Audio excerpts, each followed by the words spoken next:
My name's Skylar. I was in the Army, active duty, 6 years. I think the overall experience of being in a combat zone stays with you forever. I think my vehicle got blown up directly, maybe 4 times, and indirectly, handful of times. So I think there's like an anxiety that sticks with you about stuff like that. Getting out of the military, it's scary, because you have this whole life that you learned. For me, it was 6 years active duty in an infantry unit. Now I have to all of a sudden go be a civilian. I didn't have any Army buddies around, so I didn't have people that I could talk to and hang out with. And I kind of felt alienated from the civilian world because I didn't share anything in common. When I got out, I didn't think that I had PTSD. I almost thought like PTSD was something that people who couldn't handle the intensity of their job had. And when I got out, I didn't think that I had any issues or mental health issues that would affect me in the civilian life. I found that I was having trouble controlling my emotions sometimes, my anger, my frustrations. It was easier for me to get frustrated. And when I did get frustrated, I took it more seriously, as if something serious was going on. If I was running late to a movie, I felt like I was running late to a mission and people's lives were at stake. But that wasn't the reality. That personality characteristic, that intensity, that drive makes you succeed in the military, but it doesn't in the civilian world. It alienates you. And I had to back off and let that go. And that was hard.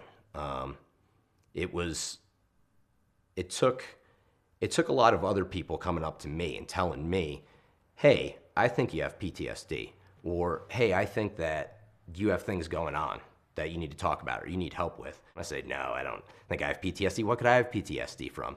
And I was always thinking there has to be some specific event. I don't have a constant nightmare where I wake up and I'm reliving a specific situation. I'm not constantly bunkered down in my house behind sandbags, waiting for the invading army to attack.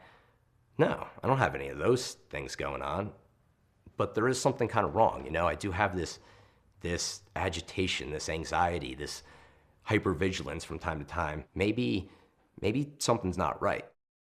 So I went down to the VA and they asked me, they said, have you ever been blown up before?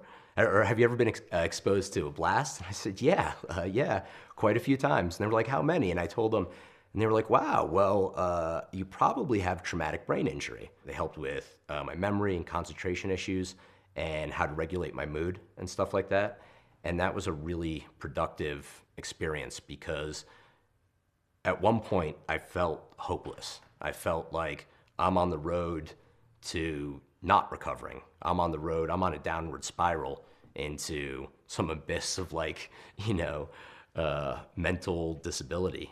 But working with speech pathology and TBI clinic at the VA they had me turned around quick. In a few months, I was in school. I go to the Boulder Vet Center, but seems to be one located within proximity of every VA hospital. My therapist was an infantry soldier. He was deployed to Vietnam twice. And speaking with him, working with him, it made me feel comfortable to talk about my stories because I knew they were familiar to him. He knew the same emotions that I knew. He had the same feelings I had. Vet centers are great because they have this group dynamics aspect where you meet all these other combat vets. And I think that requirement alone creates a little bit of brotherhood that makes me feel comfortable walking into a group because I say, these guys know what I'm talking about. They know what I know. They've seen what I've seen.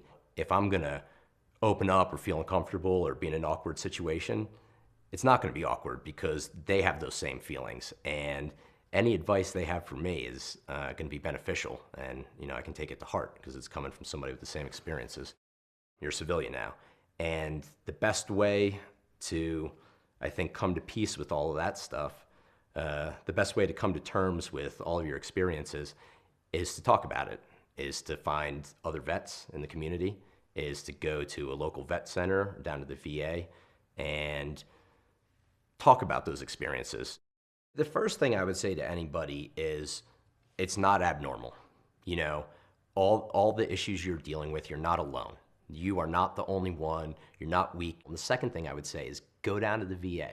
There's no better place to get help for a veteran than a place that is employed by veterans, run by veterans, and is designed to work around veterans.